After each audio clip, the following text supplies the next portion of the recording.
All right, ladies and gentlemen, welcome to the Central Wrestling Podcast. Before we get started, ribs, I guess, the pranks in professional wrestling. I guess when you rib somebody, Owen Hart was pretty much famous for it. I know two ribs that come to mind that were absolutely hysterical. One, I guess there was a house show. William Regal was walking down the aisle, and Daniel Bryan was in the back, and he put on his "He's a Man," the old music. So that was a funny rib right there.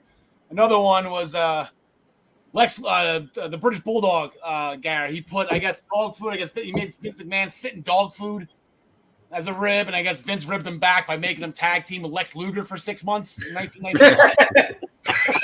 So Vince is a pretty good ribber himself. Last night on Raw, this picture of Edge, that has to be a rib, right? They aired this like 6 or 7 times. I know they're promoting the match, but this, like, why that face? This has to be a rib. That's fucking dying.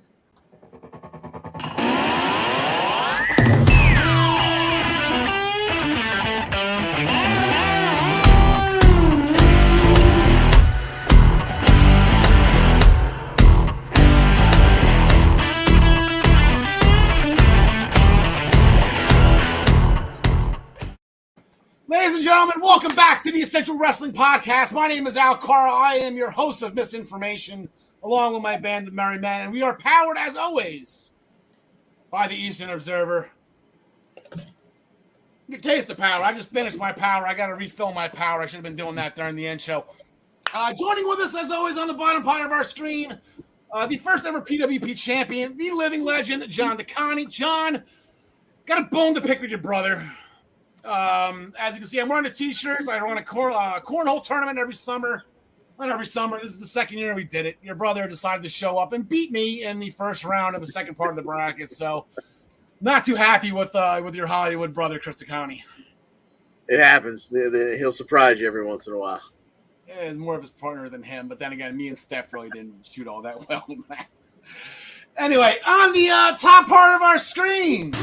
And number 4, John Smith.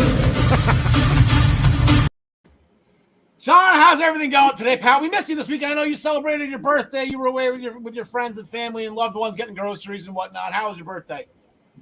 Oh, birthday was great. Well, actually, on my birthday, I worked about 15 hours, but the week prior was good. I went to the Jets game yesterday. That's very familiar voice. How they did? They played Atlanta, right? Yes. All right, well, don't spoil it for us. I think me and you are due at some point on the primetime rundown to talk a little AFC East football. So we'll be doing that. I think it's going to be airing next week at some point. And then on the bottom one part of the screen, starting the show with us, we're going to get those ratings up against Gargano, of course, overseas, Mehaffy. I guess our soon-to-be retired NXT UK correspondent. Gary, what are we going to do with you? I'm just getting all emotional. I know. I got upset. Well, we'll get into all of that. Thank you for joining us for this, Gary. On today's episode, Eddie Edwards is going to Bound for Glory. Sheamus is going to Clash at the Castle. Johnny Gargano is this week's WWE Comeback Wrestler of the Week. They're going to rip it off AEW. Gary Mehaffy is with us. I got to stop. I got to take that out of here. Let's discuss the UK. He's not UK tournament. It's decided already. Forget about it. We make our picks of this week's upcoming shows, which is always sponsored by ProWrestlingPick'em.com. Play against your friends. Play against the universe. And guys, I got to get better at that. She'll like it too.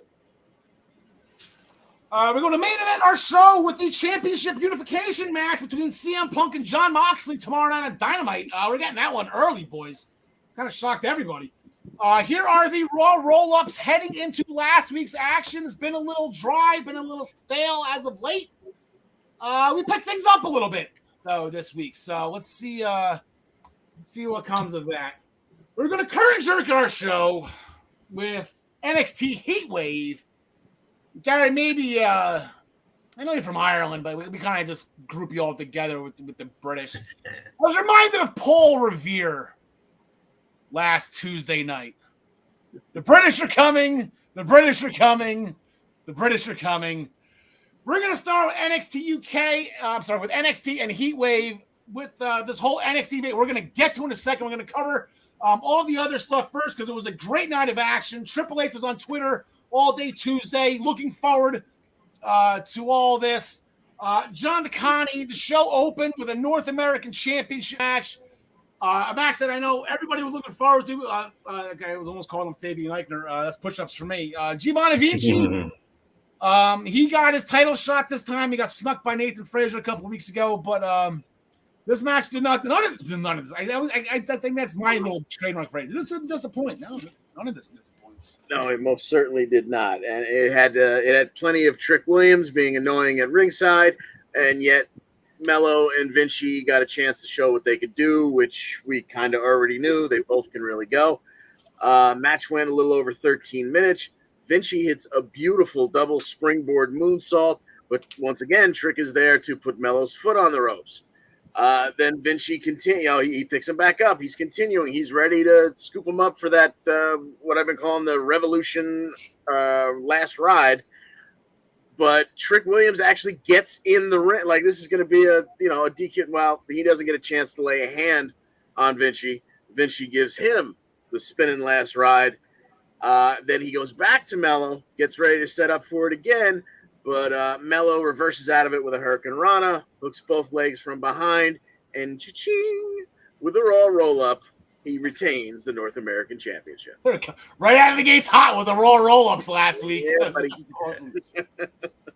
Later on in the night, in the women's division, Cora Jade, she defeated Roxanne Perez after Roxy decided not to cheat, but Cora did. That was something I needed her to do. I think John Smith called it as well. We need her heel tactics haven't really been successful as of late. She needed a big cheat to win on this one. Double arm DDT onto the kendo stick, the black spray painted black kendo stick, for the win. Good job for that. And then Mandy Rose, she defeated Zoe Stark to retain the NXT Women's Championship after putting Zoe's knee brace on and then hitting her the jumping knee. I guess that Kenny Omega stole. We got the Kenny Omega. Hey, Kenny is back, guys. We got the Kenny in a second. Who? Yeah, exactly. Jumping knee finisher. She retained the Women's Championship. John Smith. We had the winner take all or loser leaves town, whatever you want to call it. Street fight. Tony Reese got the job done. We went with Santos. We wanted Legado free. We wanted all of them. They called up together. Looks like that's not the case, as Cruz and Joaquin are now, and Elektra are all under the tutelage of Tony D'Angelo. And Santos, at the moment, is unemployed. What happens now? What are we doing with Legado? What are we doing with Santos? I don't know what to think here, because, I mean, it doesn't really make sense for Legado to stay with the family, and I feel like the logical next step for Tony is to go after Braun Breaker. And it feels like Santos, after this loss, should just be going up to SmackDown this Friday. You know, like I don't even think they should be waiting on that. But, you know, I'd like to see Legado be with him, but maybe they'll get whacked like 2 times, and, you know, they can end up with different names on SmackDown. Again? Put them in masks. Right? Like, just put them in masks. Call them Axiom or superheroes or whatever. But yeah, Legado, I guess rumors going around. I gotta find SpongeBob with this one. The draft is coming up in 2 weeks. I'm preparing for a draft in 2 weeks after Clash at the Castle. So, Santos is probably eligible for that now. I guess we'll find out where Santos lands. And I guess the one thing first thing that sticks out with me, he's got to just make beeline for Rey Mysterio. I mean, that's just what luchadors do. So, so maybe down the line, you got Santos Escobar and Rey Mysterio. You get Dominic to turn on his father too. Something that Dominic to join Santos, that would be pretty cool. Yeah, that'd be real cool. I like as that. his protege. Yeah. Called himself Dominic Guerrero Jr. Dominic Guerrero. The Super Diva, Quincy Elliott, debuting soon. There's a character for you. It's kind of like somebody put a thing as like Viscera meets the Velveteen Dream, and that's where you get Quincy Elliott. So that's see what happens with him. Diamond Mine did an in-ring promo. They were hashing out some issues. Julius figuring out that he was right I'm sorry, that I was right. That Roddy hired Tony D'Angelo. I knew it. But before we even get to that, Gary, the British are coming. I guess in this case, the Scottish are coming. Yeah. And as you say, with having mentioned that bit about Tony D, what I did like was when Gallus appeared and come in, they took out the other 3 members of Diamond Mine and left Roddy for a minute, almost as if to go, oh, he's hired somebody else to take them out. Yeah. And then they just looked at him and went, no, and beat the tar out of him too. And kind of had Gallus left standing tall. So I'm assuming that'll be some sort of match for this.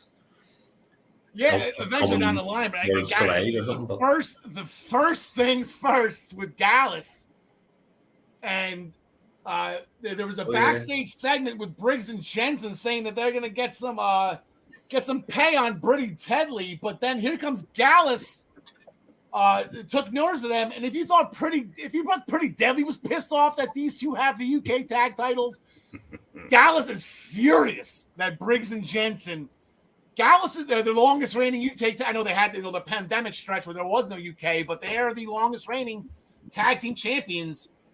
Gallus boys on top. They're going at it tonight. Gallus has to get this done. If this company is going away, Gallus has to get this done, right, Gary? I mean, that's how you end it. The company's going away? What? Next thing you'll be telling me WWE you're going to spoil like who wins the title tournament. No, I do think that Gallus just will actually beat them and win the titles. And you could almost actually have then Gallus against Pretty Deadly, and I mean, you've all sorts of combinations going on as well. And there's a story with there because Pretty Deadly's the one that ended that title team tag title reign. John DeConnie. Yeah, I wouldn't mind seeing that one bit either. Yeah, I think Gallus has to get it done here. It's a nice symmetry. It wraps things up very nicely. So I fully expect that they will get the job done. John Smith, I jumped out of my chair last Tuesday. That's a problem. They're going to be a problem for this brand. Like, I think Gallus is going to be. Oof. Yeah, it wouldn't make much sense for them to lose this match, so I'm going with Gallus as well. Backstage, a letter came for Indy Hartwell, John Smith, where maybe we're kind of getting what you were talking about, this feel-good moment. It was a drawing.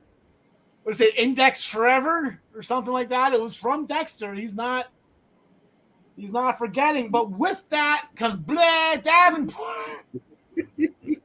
Blair Davenport. So she's over stateside. She ripped up Indy Hartwell's drawing.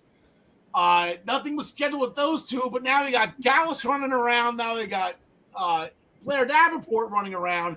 Then we go to our main event. We got Braun Breaker. He defeated JD McDonough after his third spear, followed by the Goldberg Gorilla Press Slam to retain the UK title. And then Garrett post-match.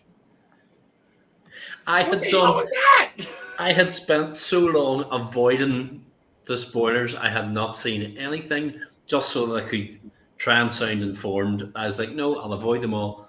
And then Tyler Bates music hit, now came the title, and I went, oh, blimey, here we go.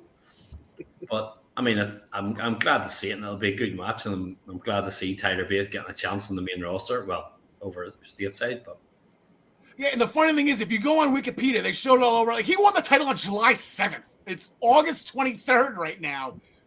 This was taped a month and a half ago. Oh my God. So, all right, before we go forward, just here are this is how we did. Beavis went the perfect 5-0. I went 4-1. I had Santos winning. I thought I was a lock, actually. I wasn't really concerned about that match. Everyone else went 3-2. So that the overall standings, Brian Royce still in the lead, 3 points over John DeConnie. But Beavis is finally on the board. Actually, no, that's his second. You got Quake by the Lake correct too. So Beavis now in second place behind Brian Roy with 2 perfect pay-per-views. So let's get into real quick what's going to happen this week, and then we'll just get into the UK rosters, what's left of it. Real quick tonight, They just announced that speaking of Tyler Bate, John Smith, he's not against inaction, but like they're throwing him in the ring right away tonight. They announced about a half an hour ago he's got Von Wagner. Ooh. So I like this because when I see Tyler Bate against Braun Breaker, Breaker should kill this little guy. So now if you're going to see, we've seen Tyler against Walter, so it's kind of maybe this makes it a little bit more believable. If he can get a win against Von Wagner, maybe he can get the win against Braun Breaker when it eventually happens. Yeah, I think he'll pick Von Wagner apart and eventually take the win. But, Von Wagner is going to keep this losing streak going on, and I don't know what the hell they're doing because he was in the world title match his first day in the company, and now he's just like some guy in throwaway matches. It's crazy. Gary, I do not believe the UK title is on the line on this one. It didn't say, but so if it didn't say, then it's not. So I don't think it is. But what I could say is, as you say, they'll use it as a way to show how strong Tyler is against those sort of ones, and he'll probably do the airplane spin and stop and press him up and down and then spin again, just to kind of show what he can do to make it look for those people who didn't know. But. John the Connie, I want to see him do that to Odyssey Jones. That will impress me, not Von Wagner. Yeah, well, I'm looking for. I'm anticipating, like little Spike Dudley versus Big Dick Dudley in this match. So, you get us rolling towards Tyler versus Braun. Make us believe that he can be a giant killer by taking down this big oaf tonight. I think he will get the job done. There was a backstage interview with Grayson Waller starting a new talk show next week. The Grayson Waller Effect, right? I do believe is the name of the show. So he invited Apollo Crews to be his guest. So that will be tonight. And then also tonight, we have a lights out match. So we have a lot of women's feuds going on right now. Everything with the women's championship. We got Roxy and Cora, Lash Legends in the thick of things with Nikita Lyons for a while. And then it was with Alba Fire. Wendy Chu versus Tiffany Stratton is getting heated.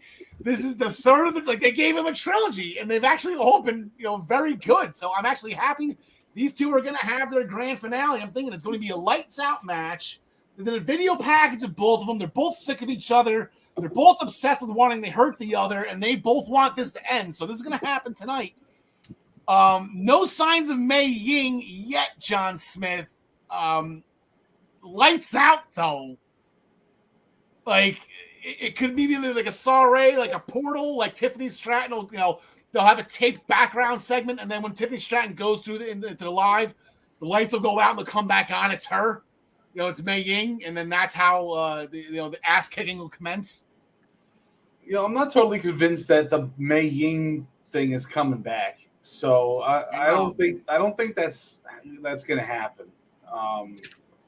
I think they got rid of it for a reason, and she was kind of like she wasn't anything like. What did she do? Like one move to people when she would come up onto the ring apron? She never got into a match, did she? It was more training with Boa. Where the hell's Boa been? With Boa and Xia Li. So right, and she would just sit there and direct traffic from her throne, but and blow smoke. I mean, I liked it, but they got rid of it, and I think they got rid of it for a reason. So I don't think it's going to be back. Gary, who do you got in this one?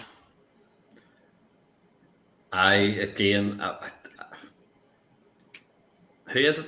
No, I mean, I would say I think Wendy Chu. As much as I hate that gimmick, I really do. I think it's stupid. That's I really do think it's stupid. What's your gimmick? I fall asleep on a onesie, Brian. So anyway, it's the whole. But yeah, no, I think I'm going Wendy Chu. So. All right, John DeConnie. I'm going to say just the character, not necessarily saying Wendy Chu is a throwaway as a performer. No, she's not. In terms of just the characters, I think Tiffany Stratton has the most upside. So this has been cute with Wendy Chu. I've enjoyed it. It led to one of my favorite new moves. Once she gets somebody down, instead of dropping an elbow, she kind of jumps and goes to sleep and drops it. I laugh about that every damn time. But I think she's very limited. Like, she's kind of gone as far as she can go pretty much with this character, at least in my mind. So this is a good excuse. You've got the excuse of, it's anything goes. So Tiffany can use a chair, use a kendo stick, use whatever, mess Wendy up, and whether she comes back as Mei Ying or just some other kind of a hardcore version of herself, this is what, they used the phrase a couple of weeks ago, next time you see me, it's gonna not be pretty or something like that. Yeah. This is where you take her out and you repackage her, and so give me Tiffany Stratton to win this one. I think it'll be I think Wendy Chu will turn out to be like Jerry Lawler in the 70s. When he pulled the straps down, that's how you knew he was getting serious. She'll be wrestling and the onesie will come off and she'll just be like, and then she'll be like hardcore. Okay, so now rumors and speculation. That's not really rumors and speculation. WWE announced it, so this is completely 100% true. Now, when I put that logo, what was I trying to do? I forget. So what they're doing is NXT UK is done after the tournament. We already know the winner. It was Tyler Bate defeats Trent Seven in the finals. That was back on July 7th, about a month and a half ago. They're doing away with NXT UK so they can expand to NXT Europe. Now, they're going to have a grand finale Labor Day weekend in between Clash at the Castle and AEW All Out. Is going to be a great wrestling weekend next weekend. There's going to be a lot of beer consumed next week, and I cannot wait. Plus a fantasy draft for me after. That's going to be a lot of fun. Can't wait. Yeah. So that's going to be fun. Hopefully we'll find out some matches tonight. We can only assume.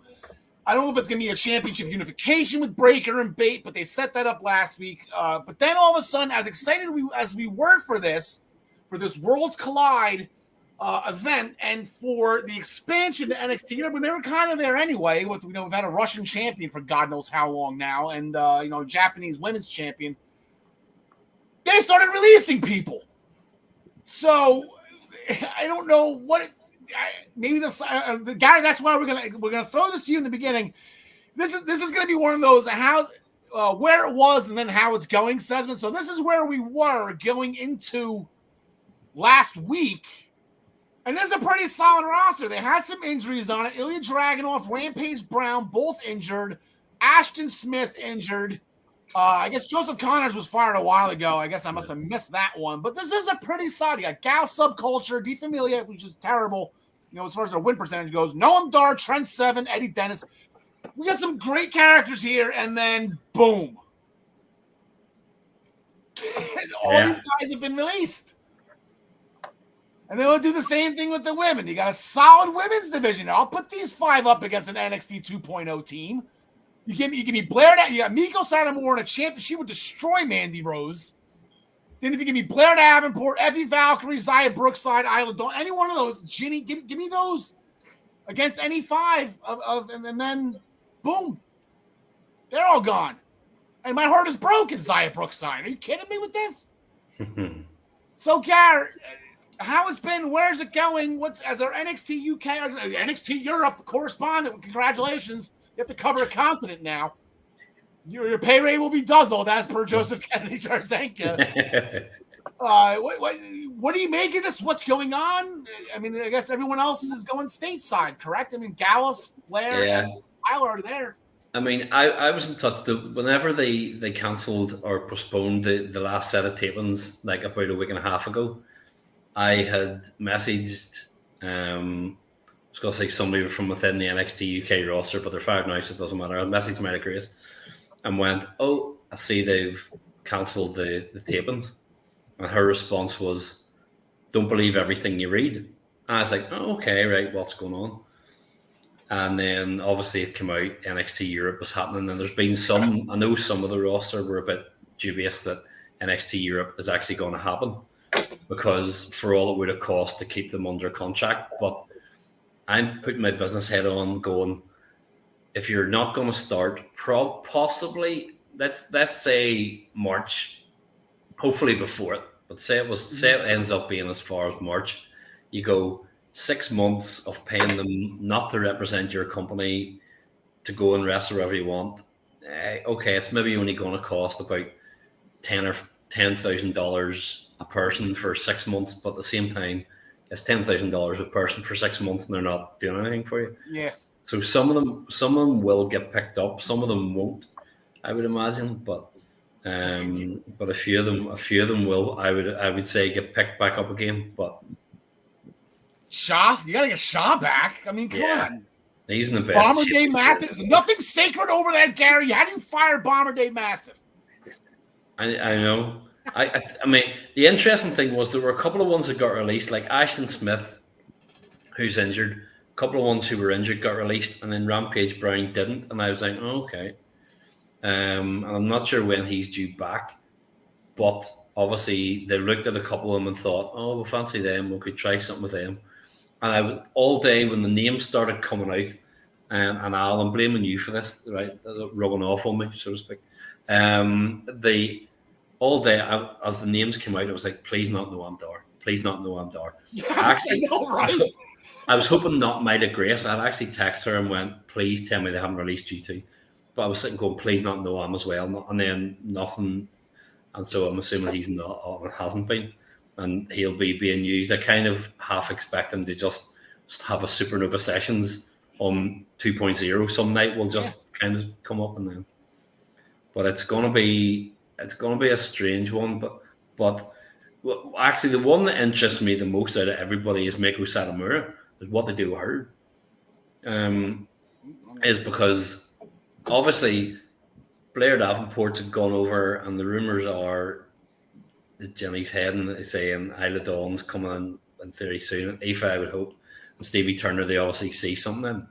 But Meiko, you kind of go, okay, she's champion, but what do you do? And is she going to go across and wrestle somebody, or is she not? Or are they going to try and make her coach? And is she going to want to move to America full time at this point in her life? Yeah. No.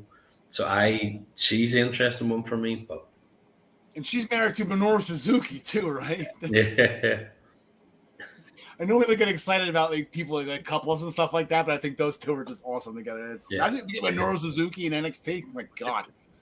John Smith, in all this, as our NXT correspondent, senior NXT correspondent, I guess we'll take out Dragunov and Rampage Brown right now because they're injured. Rampage Brown's got to be due back at some point soon. He's been injured for a while now. But you get Gallus, you're getting Tyler Bate, Noam Dar, Charlie Dempsey, and then you got Blair Davenport. Are you okay? I mean, how do you like this next crop coming in? And then I guess we'll discuss in 2 weeks of the draft. I mean, that's going to push some people up, right? Well, I'm going to have to start using closed captioning because I can't understand a thing any of these people say. No, I'm kidding. I'm excited for new faces, especially like veteran new faces, because you got a lot of young people over here in 2.0, which I'm not saying is a bad thing, but more veterans is not a bad thing either. So I'm looking forward to seeing Noam Dar versus Carmelo Hayes. That would be a really fun feud, I think. And who's the Heritage Cup champion right now? Mark Gallus. Mark Coffey. Mark Gallus. Coffey. Well, I guess maybe third. Who the hell knows? I mean, I want to see that 2 months ago. I want to see that title defended in 2.0 until Europe starts up. I'd love to see that. And they had a match that with Trick Williams and Wes Lee a few weeks ago doing the rounds match, and maybe it was to test the waters with that. I hope that's the case though. I mean, I remember we said a year and a half ago, we were like thinking about what we wanted for the future. I said I want to see more of this type of match in NXT, and I'm hoping we finally get it.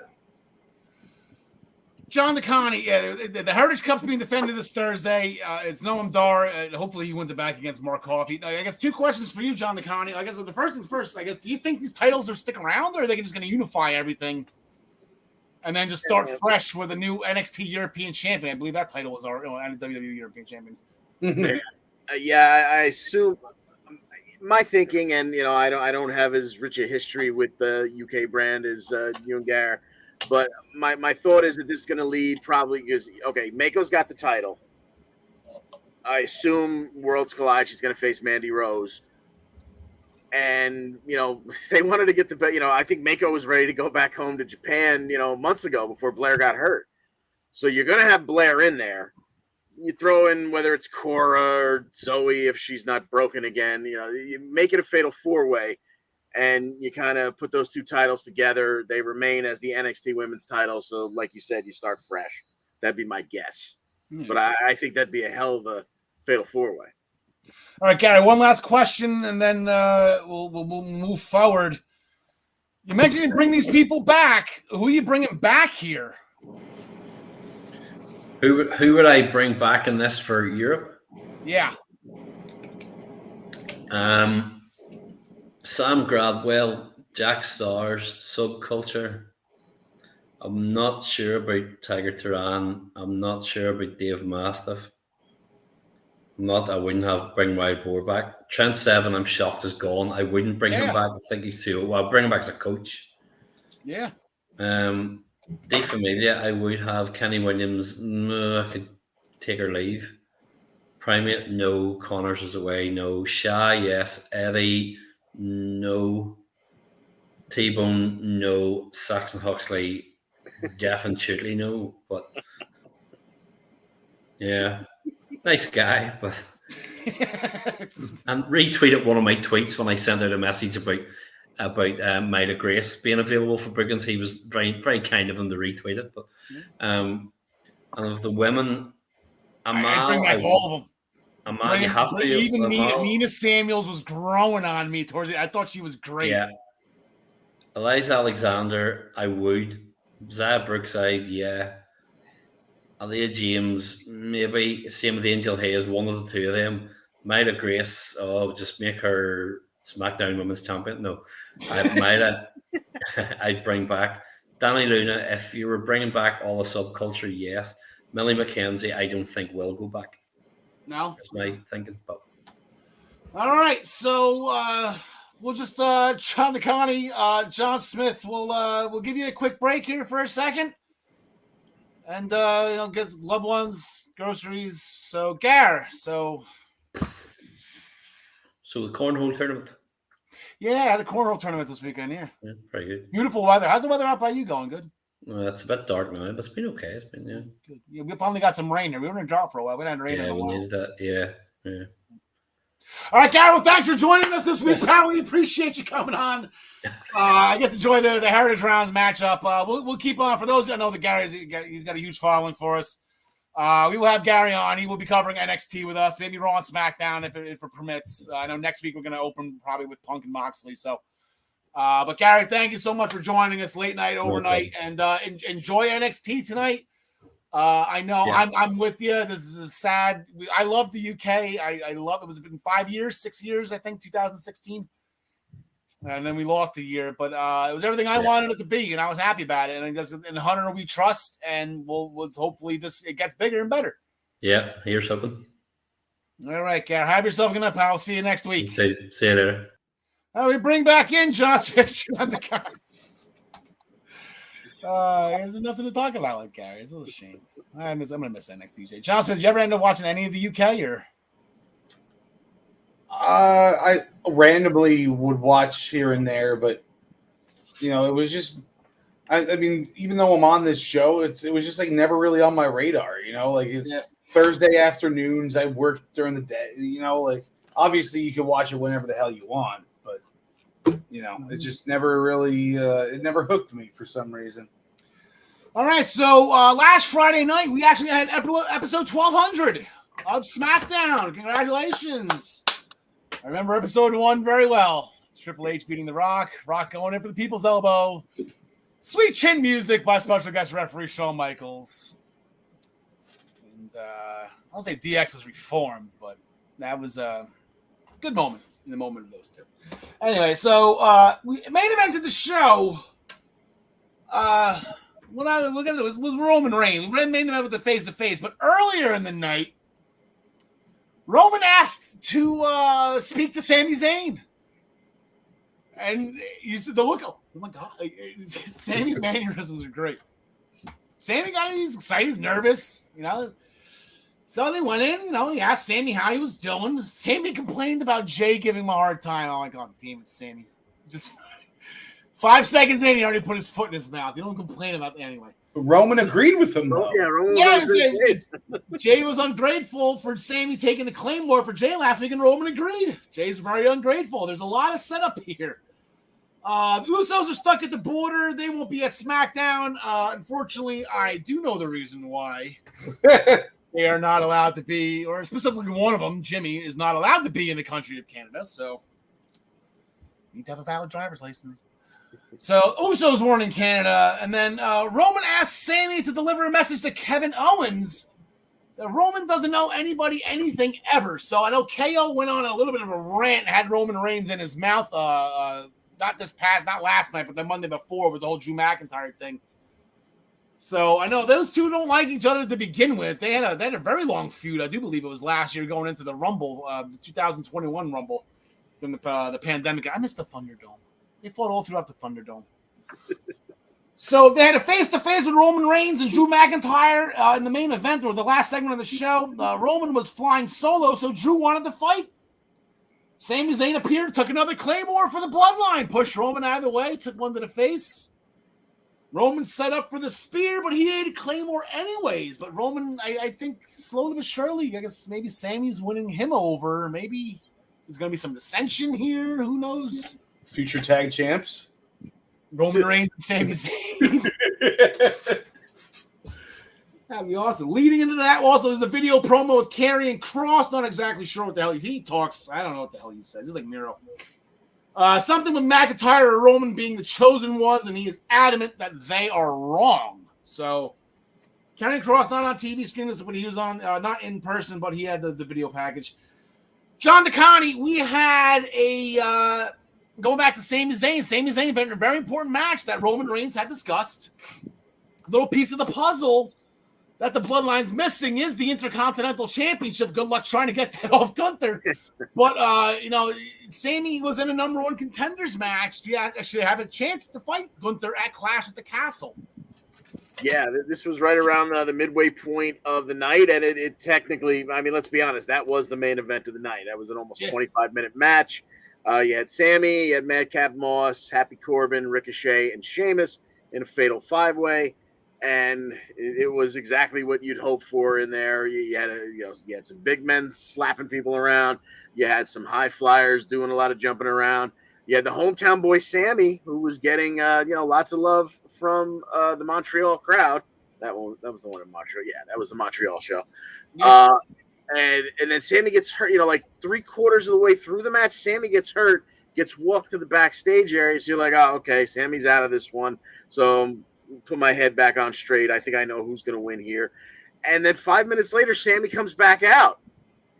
Hold on a second. We're in Montreal. He's coming back. He's limping back out. French Canadian Willis Reed right there.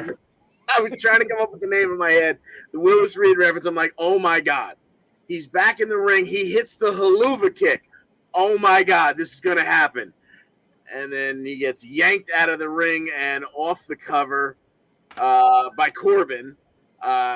Corbin slides back in. And Sheamus lands a bro kick on Corbin, and 1, 2, 3, Sheamus, which should have known from the beginning. Makes much more sense to head to the castle and face Gunther, and that is going to be some gratuitous big man violence. First thing that came to mind when I saw that, I missed Friday because I was setting up for the tournament. I watched it Monday morning. There's a Gunther and Butch stare down. That stadium will be on their feet. I don't think Butch is gonna try to run after him. He's gonna rather just stop and just stare like those two. Speaking of NXT UK, the greatest NXT UK feud there was. I mean, it's up there with Trent and Tyler that they just had, but they that was end all be all for those two. What do you think Sheamus's chest is going to look like after that match? Oh my God, that's right. He doesn't tan or he doesn't have any color on him, does he? He's gonna have a lot of red. Do a lot of handprints. Yeah, that's. Oof. Liv Morgan defeated Shotzi with Oblivion. Post-match attack by Shayna Baszler. Got Liv in position to break her arm, like this thing that she likes to do, but didn't do it, knowing Liv wouldn't make it to Cardiff if she did. So she's gonna hold off on that. A suspended Ronda Rousey walked through the crowd to start the show, walked to the ring. She won't leave till she's reinstated. Pierce says he doesn't have the authority to do that. He used the word authority.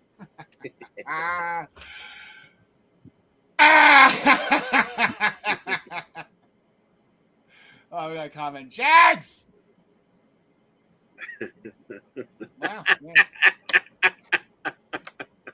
I would never, ever Yeah. say something so horrible. Jax had a good performance. I think he got a win in the tournament as well. He played with his son Bobby. That was a fun time. Where was I? Ronda beat up the security guards before she went peacefully with law enforcement, so she will be doing hard time. You figured they would have Mounties though in Montreal. Like where was Jacques Rougeau? Like why were they police officers? I guess they were police. They should have had like Mounties with the red jackets. They could have played that a little bit better. Where was PCO? Yeah, PCO. Yeah. The Viking funeral for the New Day went off as planned. It was a great eulogy. They burned a T-shirt and a box of Bootios. Shout out to Bootios making a comeback. Male Maximum Models. They did an in-ring promo interrupted immediately by Hit Row. Dupree told them that they're not Maximum Male Model material, so Hit Row tossed them out of the ring and started performing. So we got a Hit Row performance. Okay, so stemming from that five-way match, that number one contenders match, there was a feud into it. We're gonna have the feud coming out of it. John Smith. We're gonna have Ricochet and Baron Corbin this Friday night on SmackDown. I love actually trying to talk about and pick matches for upcoming Raw. We have matches to talk about on Raw. We got matches to talk about on SmackDown. This is a good time to be a wrestling fan. John Smith.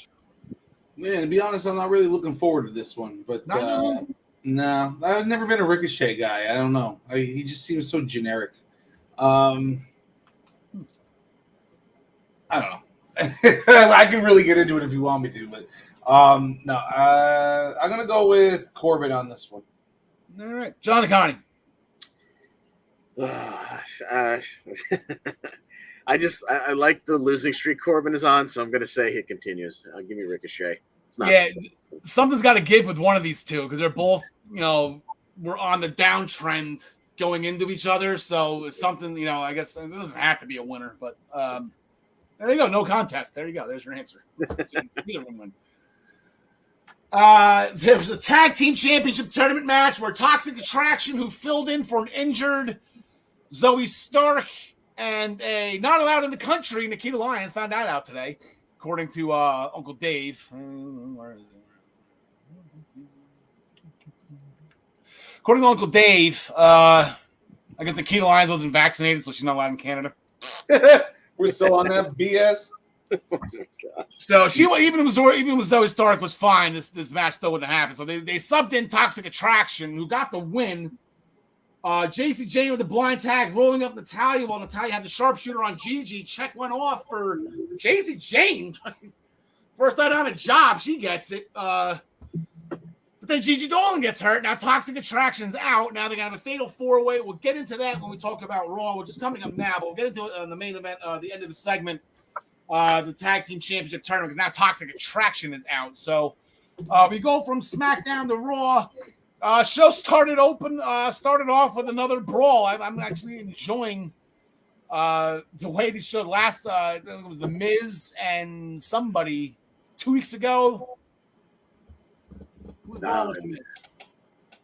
was the first night of Hunters. The night after SummerSlam. That was The Miz and. Was that his boy Logan? Yeah, it may have been. Yeah, that's right. It was Logan. It was before SummerSlam. The first night of the Triple H era. We start the show with Logan Paul and The Miz just brawling before the show goes on air. He did it again with Rollins and Riddle. They fought into the crowd. Rollins doing a great impersonation, dressing like Shinsuke Nakamura for whatever reason. He was wearing a red mesh shirt. So that's the first thing I thought of. Anyway, I digress. John McConney, the main event, of course, everybody, it was a very Toronto, I wasn't say Toronto heavy. There were Torontons there, Torontonians, as Trish would say, but there was a lot of Torontons there, and there was one Canadian, and it didn't make sense, but I'll get to that in a second, talking hockey. But Edge promoted his... all along, his face is on my TV screen. Edge went up against Damian Priest of the Judgment Day. This was 2 weeks in the making, 3 weeks in the making. While in the making, they announced it 3 weeks ago. And this one was a matter of, we were talking about it in the discussion thread last night, and it was who do you think's going to win? Oh, well, it's Edge in his hometown. Of course he's going to win. But a lot of WWE people don't win in their hometowns. So come on, what are you thinking? And it was, okay, well, we're hearing Priest is going to leave Balor and Rhea backstage, but let's be honest, they're heels. That's not going to stick. And then Beth's in the front row, And then, well, is Eddie going to show up? Is Ray going to show up and help Edge? Is Dominic? Too soon, Don. Too soon. No jokes. Too soon. Please, not meant to be. The confusion was at the end. I was going to say, is Dominic going to show up? And is he going to turn on his dad, or is he going to help his dad? And blah blah blah blah blah, back and forth. Well, it was, for the most part, a pretty straight ahead match between the two of them. Went almost 20 minutes. Edge made, a bunch of comebacks. Very early, he took a razor's edge through the announce table, several segments, in and out of commercial. And then at the end, Priest sets up for another razor's edge, but Edge reverses it into a Canadian destroyer right there in Toronto. And Edge follows with a spear. He gets the 1, 2, 3. But before he gets a chance to really celebrate, Rhea with a low blow. Balor's out now. Coup de grace. Balor grabs the chair that was laying around because Edge did the whole, whatever you want to call it, in the mouth of Balor, with trying to stretch him. Balor's going to hit him with a chair. Beth jumps the guardrail. She grabs the chair, and Judgment Day finally backs off, and Edge gets to go home with a big victory in his hometown. Hoorah! I found another picture of Edge. It's Andy Dalton. He looks like a grown-up Beaker in that picture, though.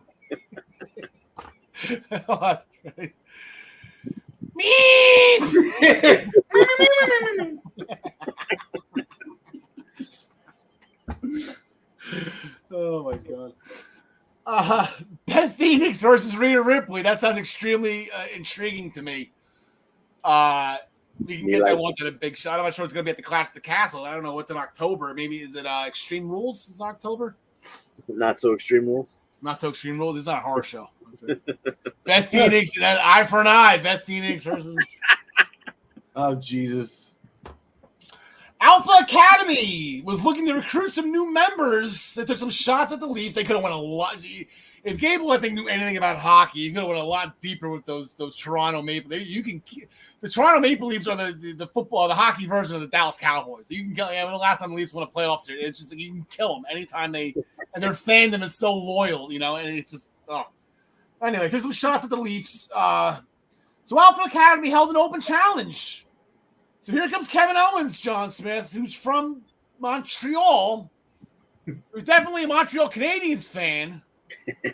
And the Alpha Academy did help Kevin Owens with the whole Ezekiel Elias thing. But I guess this is the new Kevin Owens, right? So yeah, it's the new Kevin Owens, and he's a face when he's across the border, but otherwise he's a heel. A clinic put on by these two, of course. Gable jumped up to the top rope at one point, and Kevin Owens hit his fisherman suplex spinning thing off the second rope. We got a frog splash by Kevin Owens more than halfway across the ring, which is pretty impressive for such a large gentleman. Yes. It's inspiring to me, actually. I feel like I want to go to wrestling school now. He ends up winning with a pop-up powerbomb, but then gets attacked by Otis, but then thwarts the attack with a stunner, and then he powerbombs Gable on top of Otis to close out the segment, and he was celebrating like the whole match, really playing up to the crowd, the Canadian crowd. It was crazy. Yeah, that match was 5 stars. I don't say match of the year candidate, but that match, it was the Kevin Owens took the backdrop on the apron, and then he took the back suplex. That match was just, if you're a Chad Gable fan, I want to say this was the unleashing of Chad Gable, but like he was unleashed for 11 minutes or whatever it was as long as this match was just to make Kevin Owens. That match was just awesome. Just for him to hang with Kevin Owens is a win in his book, Yeah. Going back to the Judgment Day, Finn Balor was in Dolph Ziggler's face about attaching himself to younger talent. Balor told Ziggler that there's nothing Ziggler can't teach him. Finn Balor ripping off AEW, am I right? You can't teach me anything. You don't listen to old people. Dolph Ziggler smacked Balor in the face, put him on his ass, and then told him to get to the ring, John McConney. Another gem.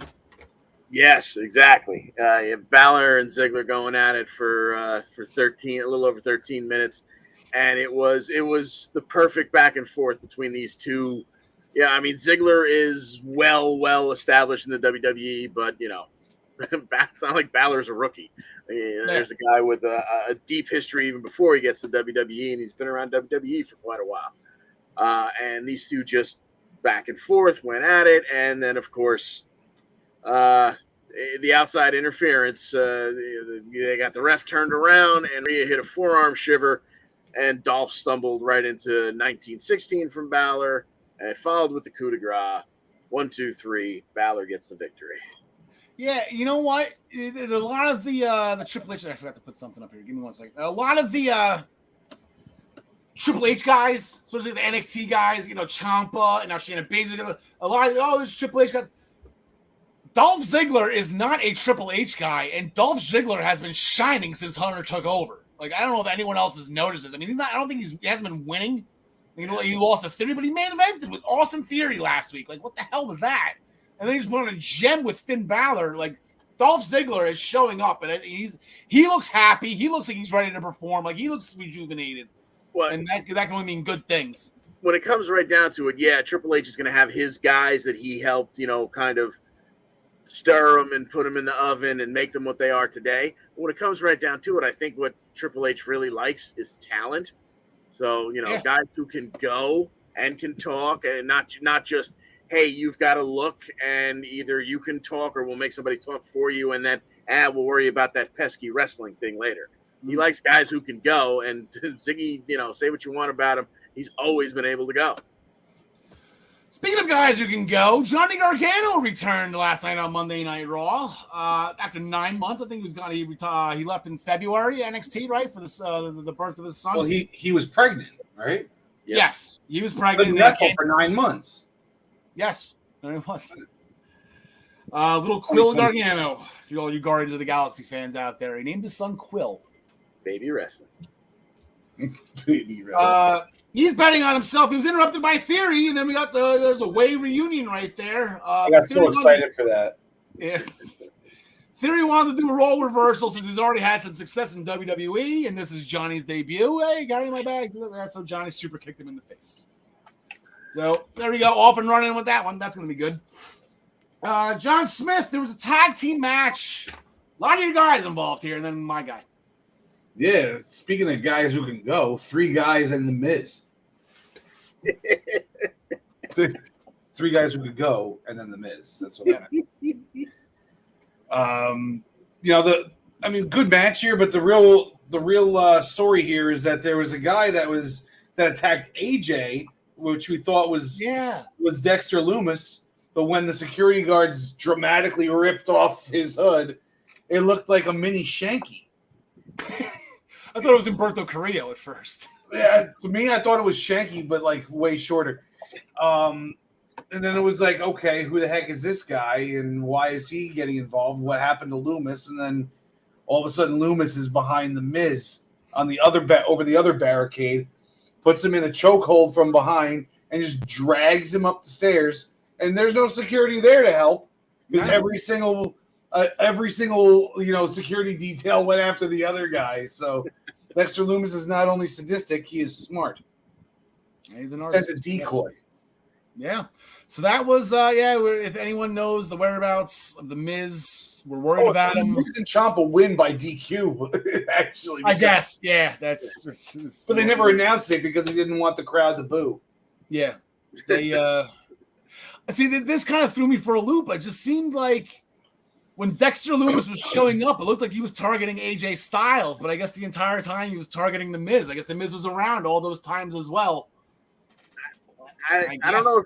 I'm not sure they even know where they're going with it. I mean, maybe they do, but in terms of dropping Easter eggs, like 3 or 4 weeks ago, we had the car accident backstage that, guys walked past it and nothing was really said about it. It was just kind of in the background there as people were walking backstage. 2 weeks ago, we had somebody walking out, and as they walked past a pillar, there was somebody putting out a trash can fire with a fire extinguisher. Last night, we had AJ and Lashley walking out, and again, someone had just put out another little fire, and Pierce was standing there, and a security guard in riot gear was standing next to him. That's what Loomis was wearing when he came to the barricade last night. So I started, until Loomis took off the riot mask, I started thinking all of this is so non-continuous and weird. It's got to be leading to Bray Wyatt. But now Loomis is kind of, I don't know where the hell they're going with this, but they're dropping little things here and there that, we're headed somewhere. I just haven't got a clue where. Retribution is back. Retribution. We need Slapjack presented by Popeye's Chicken Sandwich. Slapjack by Popeye. All right, now going back to Torontonians. Trish Stratus, WWE Hall of Famer, arguably the greatest women's wrestler of all time. Back in the WWE for the time being, happy that she's home. Happy to be home inside a ring where now she doesn't have to make out with Vince McMahon in front of his wife on national television. Interrupted by Bayley, Io, and Dakota. They don't like Trish. It's their show. Trish is in the past. Then Bianca came out. Girl, Then eventually Alexa and Asuka. Bayley ended up stepping back the numbers game, but anyone else have Jerry Lawler and his puppy when she took off the vest when she was trying to puppy. I just heard Lawler just out of nowhere in my background. Trish is in better shape than all these young girls, man. Yeah. What was that all about? Holy crap. She's been like yoga. That's what she's been doing. She's been doing I think her and Tori Wilson not working together, but I think they each have their own like yoga studios or like fitness studios. They're both. Where do I sign up? Yeah, that'd be fun. North of the border. Bayley ended up backstepping since they were outnumbered, which allowed the tag team tournament to commence. So finally, we'll get to the tag team championship tournament. Here's where we started. Like I said, this was way back when the Keita Lions. Zoe Stark were in it. They were substituted out by Toxic Attraction, who then they got injured as well. So going forward, we got Io Sky and Dakota Kai. They won. They defeated Alexa Bliss and Asuka. After Asuka and Dakota and after Asuka had Dakota Kai in the Asuka lock, Io was the legal one, the Raw roll up, check one for Io Sky and Monday Night Raw. So this is where we're landed. So we got Io and Dakota. They advanced. Now, you see Toxic Attraction there. I didn't even call them Toxic Attraction. Call them GC and Jay-Z, but this is fine. They're going to do a second chance fatal four-way this Friday on SmackDown. So you're going to have Tamina and Dana Brooke up there in the top left in black and white. You're going to have Nikki Ash and Doudrop down in the bottom left in black and white. Then on the SmackDown side, you're going to have Xia Li and Shotzi. And you have Natalya and Sonya Deville. They're going to have a fatal four-way and double duty for one of them because they're going to have to go for a match. The winner of that fatal four-way advances to the semifinals, and that same night will have to fight Raquel Gonzalez and Aaliyah. And Aaliyah was also, speaking of Torontonians, not all people in their hometown win in their hometown. Aaliyah from Toronto. Put on a valiant effort. That was a 6-7 minute match, and that's probably about 5 more minutes than she probably would have gotten against Bayley. So Aaliyah, she gave her effort in that one. I'll give Aaliyah all the credit in the world for putting on a good show, or trying to at least, against Bayley. And I think that was Bayley's first match back as well. Correct? I believe so. Yeah. All right, and she won with the rose petal or rose something. Rose plant, I think. Rose plant. Gotcha. Fine, so now, who do you have on SmackDown? I'm not going to put the SmackDown graphic back up. But who do you have, John Connie, in that fatal four-way? Give me Sonya and Natty, since I think that's probably was my first pick in the first round before they wound up losing anyway. Then they move on to face Raquel and Aaliyah. And I assume Raquel and Aaliyah will move on to face Io and Dakota because there's so much goodness there. There is a lot of good there. John Smith, like I said, my plan is working. See Sonya Deville sneaking her way back into the tournament here. It's this we were missing one person. Sonya, actually, there's Tasha Steelz too, but Tasha's wrapped up doing other stuff. She's not title hunting right now. But Sonya needs this one. Yeah, you spy a Jersey girl, but I spy a Chinese girl. I've got Xia Li, shining in this one, and her and Shotzi take it, and then they lose to Raquel and Aaliyah because we need Dakota versus Raquel in this finals. Yep, and then we'll just stay right with it then. Johnson, I'm gonna go with Natty. I got Natty and Sonya. Then eventually goes with Raquel and Aaliyah. They're gonna go right in, and then the finals is Monday night on Raw. So as this time next week, we will have new WWE Women's Tag Team Champions. Wait, so the 4-way and the semifinal are both happening on SmackDown in the same night? The Fatal 4-way and the semifinal are going to be on SmackDown, and the final will be on Raw. Yep. Okay. So Io and Dakota have home field advantage, so to speak. John DeConnie. I think this is all been leading up to Dakota and Io. Put some gold on that new little stable you got there, and then Bailey. Eventually Bailey can go after Bianca is the women's champion. So, so then they'll tease us of having them all strapped up with full gold. So give me Kai and Sky. Forgot about that. John Smith.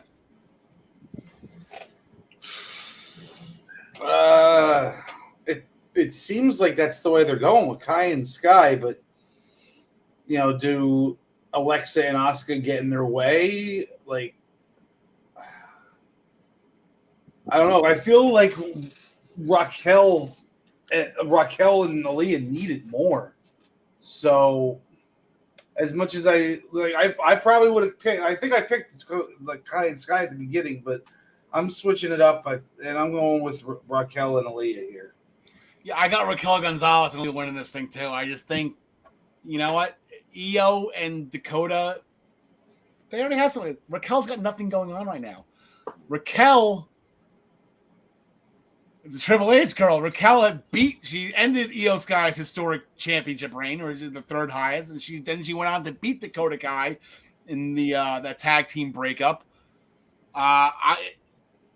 Raquel needs something to do right now. She's not in the SmackDown Women's Championship picture. Let's just let her go. And Aaliyah needs something. Let's get Aaliyah on TV. Why not? Just screw it. I'm not doing anything. Aaliyah on TV is always good. Aaliyah on TV is amazing. We need more of that. Thank God for the pause button. So I will. Yeah, I'm gonna go with Raquel Gonzalez and Aaliyah.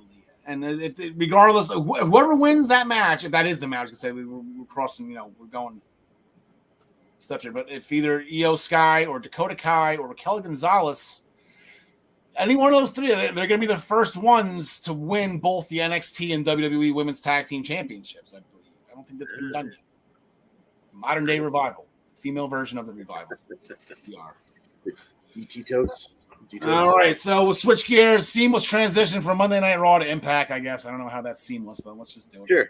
I don't even think I need to switch the background. That's why it's seamless.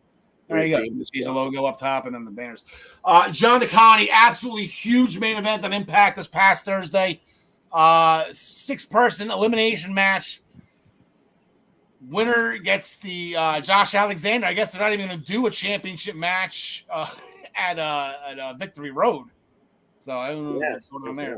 Yeah, they're already talking about Josh versus. So yeah. So you had Sami Callihan, Bandito, Steve Macklin, Moose, Rich Swann, and Eddie Edwards. They went almost 28 minutes. It was elimination style. So bear with me as I'll run them down for you. Moose hits a spear and eliminates Sami Callihan. And he had kind of been working in tandem with Macklin. And as soon as Moose stood up from the spear, Callahan eliminates Moose with a cha-ching roll-up. Then we had Bandito eliminate Macklin with that 21-plex. We had Eddie Edwards make a blind tag on Rich Swann.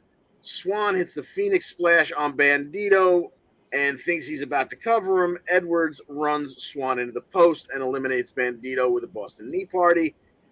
He hits another Boston Knee Party on Swann, but only gets 2. He gets a little frustrated. He gets him up for the Die Hard Driver, Die Hard Flosion. They've called it both. And he eliminates Swann. He picks up the win, 27-plus minutes. Edwards is moving on to Bound for Glory to get that championship match that he's been bitching about for over a year. Yeah. Flosion. I like that word. I like that, right? I like that. Flosion. Yeah, big win, Eddie Edwards, and this is what he's been clamoring for. This is what he was complaining about, why he left Impact for Honor No More. He wanted to be the one to beat Kenny. He did beat Kenny Omega. So now he gets his shot at Josh Alexander. I think I'm going to go with it. I think I might just make my pick now for that. I'm going to go with Eddie Edwards. I want Eddie to win it. I'm with it. It tells the best story. Yeah. John Smith, Mike Bailey has been a very, very, very busy champion. If anybody in professional wrestling right now who's been a fighting champion, Mike Bailey's doing 2 a week usually. Right? Yeah, with all these shows that Impact schedules on the weekends now. Man, every week he just amazes me. Like, this guy has no wasted movement. You know, you see all this flippy crap on another show, and none of these flips and moves really have any purpose. And every time you watch Mike Bailey, every spin, every flip is to add momentum to what he's doing or to get away from something. And it's unbelievable to watch. He just does like a 619 and kicks Bay's feet out and chops his throat on the top rope. It like all this innovative stuff. And, you know, of course, he hits the ultimate weapon, which when you think about it, doing a shooting star press but landing on your knees does not probably compute very well in the human brain. And he nails it every time.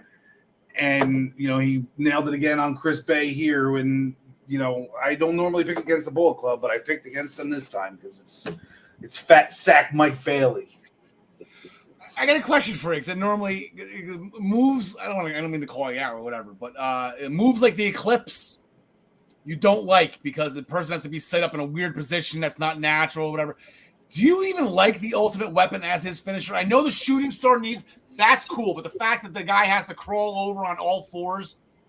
Yeah, no, the setup is BS. It doesn't even need to be that way. The guy could be on his back or just on his belly. Like, he doesn't need to be on all fours. But, yeah, you're right. You're right. You know, I'm just curious because I know you like the guy. And I love the spinning kick that he does to set it up. And the spinning kick that he does to set it up always is in the corner. And then where does the guy go? Right down onto his hands and knees. So I guess it's, you know, kind of a creative setup for what he's. Or maybe I'm just making excuses because I love it. No, it's what Finn Balor does too. He does that drop kick that sets him up for he's in the drop zone. You know. Fatal 4-way match. Black Taurus with a win. How about that? Black Taurus defeated Laredo Kid, Trey Miguel, and Ray Horace after Destination Hellhole. Great name for me. Tasha Steelz backstage didn't appreciate Johnny Swinger and Zicky Dice watching Killer Kelly's match from the week prior. Yeah, daddy. Enter Killer Kelly, who had some words with Tasha. So Tasha proposed a match with Savannah Evans, which Killer Kelly accepted, and then she went on to beat Savannah Evans with the Killer Swish. Tasha is not happy. Going into this Thursday night on Impact Wrestling, there was a backstage segment. Motor City Machine Guns and Kushida, they were chatting. They want Violent by Design in a 6-man tag. John Smith. Motor City Machine Guns and Kushida against Violent by Design. I love this. Violent by Design, because Eric Young is going to be unbeatable for a little while, I feel like. All right. John DeConnie. Yeah. Diener, you know, if you have 2 unbeatable guys and you got Diener on your team, like it's going to be. Yeah, you know, I mean, they've given themselves a new name, so I want to say that Time Machine is going to take it here, but it just seems like if Eric Young had to come back to teach these guys how to beat the sickness and blah blah blah blah blah. Yeah, you know, like he's going. If they lose here, he's going to lose his mind again. So I'm going to say VBD gets it done. Yeah, I like that theory too. They wanted to show. I forgot about that. Yeah, I guess they were Violent by Design. No, you know what? I'll go Motor City Machine Gun. I'll go Time Machine. Be a disqualification. Oh. The flag, I just think Violent by Design is going to kick the crap out of him. Just illegally, and the referees, yeah. So I'll go with that. Jessica went to management asking for a match Rosemary doesn't think she's ready, but I think she's ready because she's sick. Backstage interview with Jordan Grace welcomes Masha Slamovich's challenge, interrupted by Vexed laughing at Jordan because she didn't get to shake Mia's hand at Emergence. It was because nobody likes her, of course. Jordan said she'd take on Vex by herself. Enter Mia Yim, who helped Jordan. Chelsea whispered something in Deanna's ear before they accepted. I'm not sure it was a sweet nothing. I'm sure it was something. So it looks like they have a plan. John DeConnie, we have an Impact Knockouts Tag Team Championship match on Thursday with Vex defending against Mia Yim and the Knockouts champion Jordan Grace. Yes, and as much as I would love to see Jordan as the champ, I just don't think there's any way you can take those titles off Vex when they just won them, and they're the dirty heels, so there's so many ways they can win. Give me the champs retaining here. Including Masha Slamovich coming out and taking out Jordan Grace, John Smith. That's what I'm going to go with. Yeah, I'm going to go with that, too. I'll agree with John. Okay. Bhupinder Gujar's showing a little gusto. He's not done with Brian Myers yet, throwing him up against the wall. That was tough. Good job with Bhupinder. He's got a match. They announced it a couple hours ago, but I know this is taped ahead of time as well. Not as bad as UK, apparently, but I know this is taped ahead as well. Jason Hotch going up against Bhupinder Gujar, John Smith.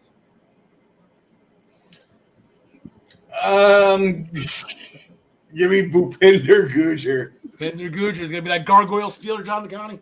Yes, I absolutely see a gargoyle spear in Mr. Hotch's future. Give me All right. Heath defeated Kenny King after a wake-up call. Post-match attack by Honor No More. They had Heath surrounded. Heath ordered PCO. Eddie ordered PCO to end Heath. And then Heath got away during all that. He just slipped out. Actually, I think he got Mike Bennett with a yes. So Honor No More, they're all pissed off about what happened with Heath, demanding Scott D'Amore that OGK get their tag team title shot. They just switched gears just like that. Isn't Heath fighting somebody else this week or no? No. Gallows is injured, though. He'll be out a couple weeks. Karl Anderson is good, so he'll take on Mike Bennett. And if Karl Anderson wins, then Maria will be banned from ringside for the eventual tag team championship match between the Good Brothers and the original Kingdom, the OGK, from Honor No More, John DeConnie. Yeah, I mean, you can't have your never overweight champion losing here, can you? So, yeah, give me a gun stun to get the job done for Karl Anderson, because all right, Maria's not going to be at ringside for the tag title opportunity. Still 6 more people that can help out, or 4 at least. So yeah, that'll be all right. So give me Karl Anderson winning here. But Maria's going to be at ringside for this match, John Smith. That's just say she's going to cheat so they win, so she can stay and cheat and win them next time. I'll go with Mike Bennett. I like Mike Bennett. Yeah, give me Mike Kanellis on this one. Mike Kanellis. I can't wait. What was that? WrestleMania 64, right? It was the Freddie Kanellis. Still making him use Maria's last name. I see my it's coming to fruition. I don't know if you guys are knowing, and now that Triple H is involved, it's going to be renamed NXT WrestleMania in a couple of years, just so everybody's well aware of what's going on. And then we just found out a couple hours ago, sticking with Honor No More and sticking with Josh Alexander and his eventual match against Eddie Edwards at Bound for Glory. We have Vincent from Honor No More. He will be going up against in a non-title match, obviously, against Josh Alexander. John DeConnie. This is just an excuse for everybody to jump at Josh Alexander. Does Josh Alexander have any friends right now? I know he's friendly to people. Rich Swann, I guess, could probably help him if something happens. Yeah, probably. But yeah, that's Vincent's kind of been chirping in Josh's ear about how the company's not treating you right. They're making you work too hard, blah, blah, blah.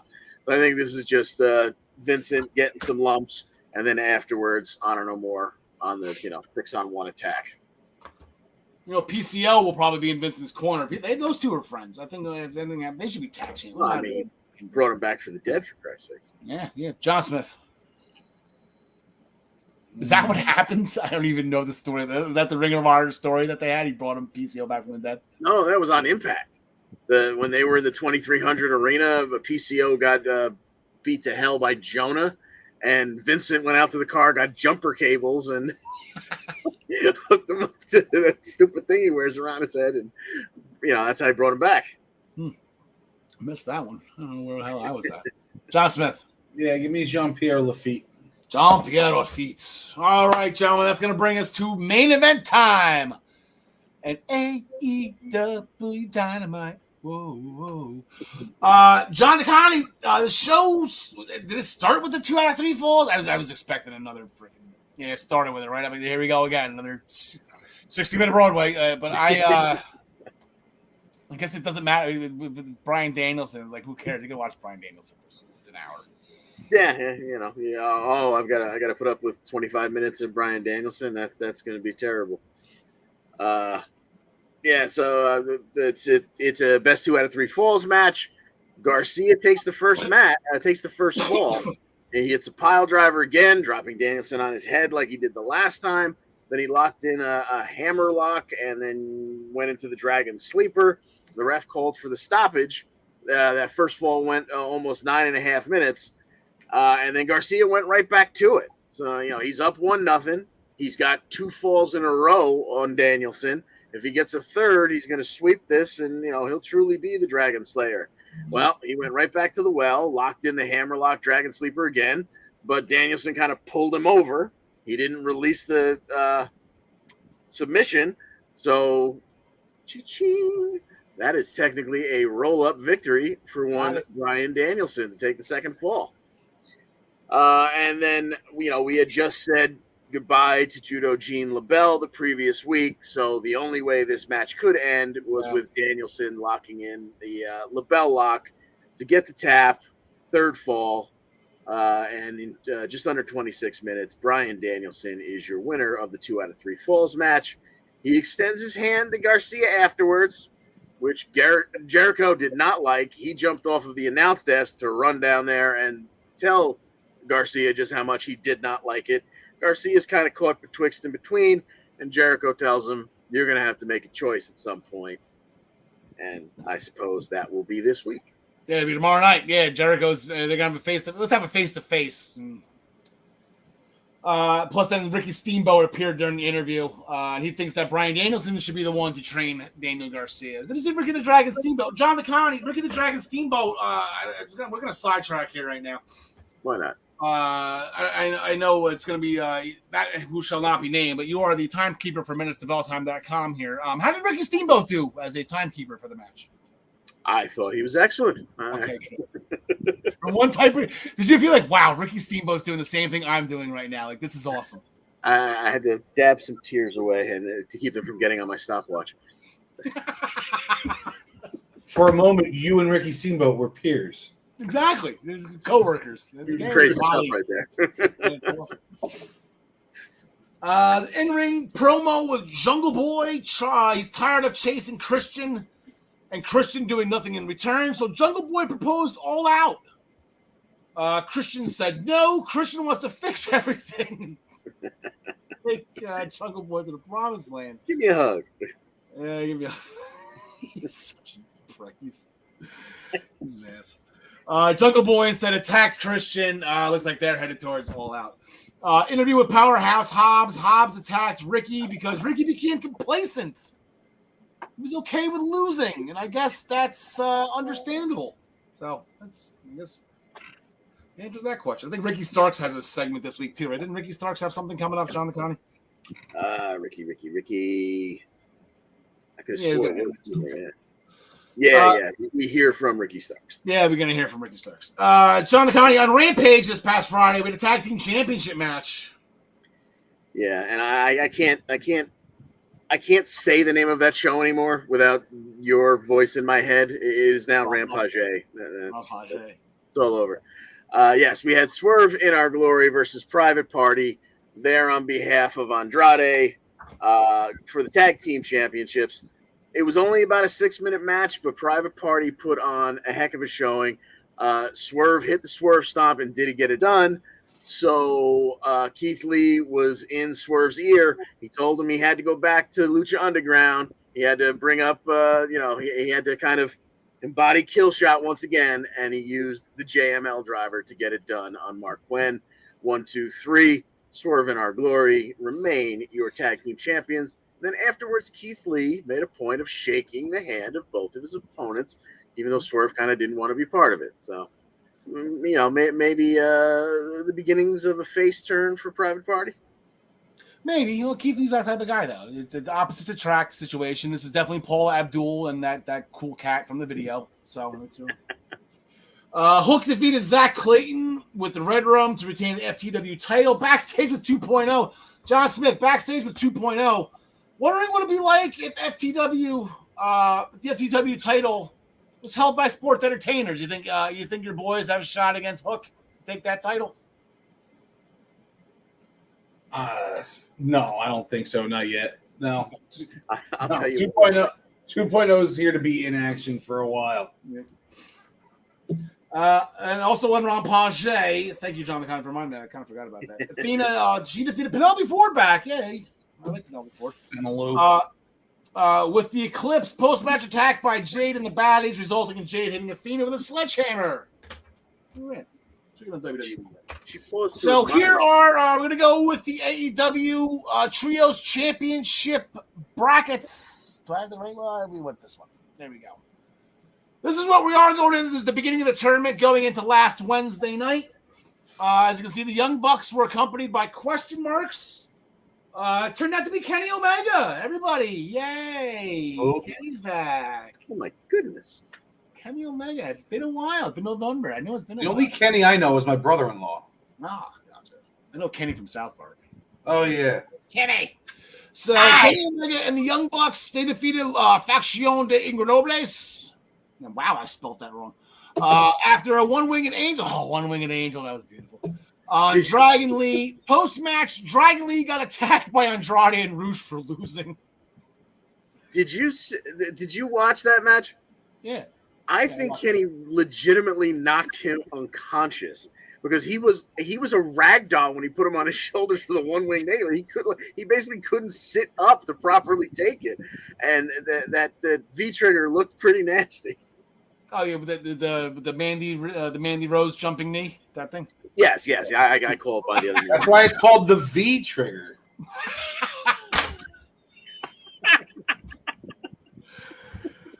Oh man, the Bucks said surprisingly enough, Kenny Omega recruit on the drive going back to thwart the attack as the. How about this though? Then after they attacked Dragon Lee, Kenny Omega tried to help for once. And he was on time. Like, he actually was about to run, and they went off screen, and we didn't get a chance to see it. Kenny Omega. I miss those days when he used to come out like 5 minutes after the Hangman Page gets his ass kicked. Is everything okay? You good? Is everything okay? We good? Get some help out of here. Those locker rooms in Daly's place, they were so far away. I know. There's... He was in the Humberto Carrillo suite. Yes. And on the other side of the bracket, we had the Best Friends. They defeated the Trustbusters to advance. That was an interesting finishing move. They kind of Best Friends lifted up, and then Orange Cassidy was on their shoulders as he did the splash. That was interesting, creative. As Jane played us home on Friday night on the end of Rampage. So that's how the brackets ended. See Kenny Omega and the Young Bucks, they advance. Best Friends, they advance. We got 2 matches coming up this week. As you can see, there's a Dynamite side of the bracket and a Rampage side of the bracket. GM1 side of the bracket for winning all. Pac has some unfinished business with Will Ospreay, so he's looking forward to their trios match in the tournament. So we're gonna do. We got Death Triangle, we got United Empire, Will Ospreay, and Aussie Open. And I do believe Aussie Open, they just won some type of New Japan Strong Style open weight tag team championships. I believe it's the 20th championship collection in New Japan. It's the 20th belt that is active at this point. John Gargano. Outside of the fact that they have belts on their TV screen all the time from other promotions as well. So essentially, if you're watching a match where nobody has a title, that's supposed to be your beer break. Yeah. I mean, now that Kenny's back, it doesn't bode well for my dream match, because after their match 2 pay-per-views ago, I said if Death Triangle and House of Black is not the finals of the Trios tournament whenever it happens, then nobody knows what the hell they're doing over there. The Bucks and Omega make things a little bit more interesting and less likely for that to happen, but I think Death Triangle gets it done here. John Smith. Yeah, I'm going with my heart on this one, Death Triangle, but I have a feeling that the Mark and Tony Khan is going to want to see Will Ospreay and Kenny go face-to-face in the second round.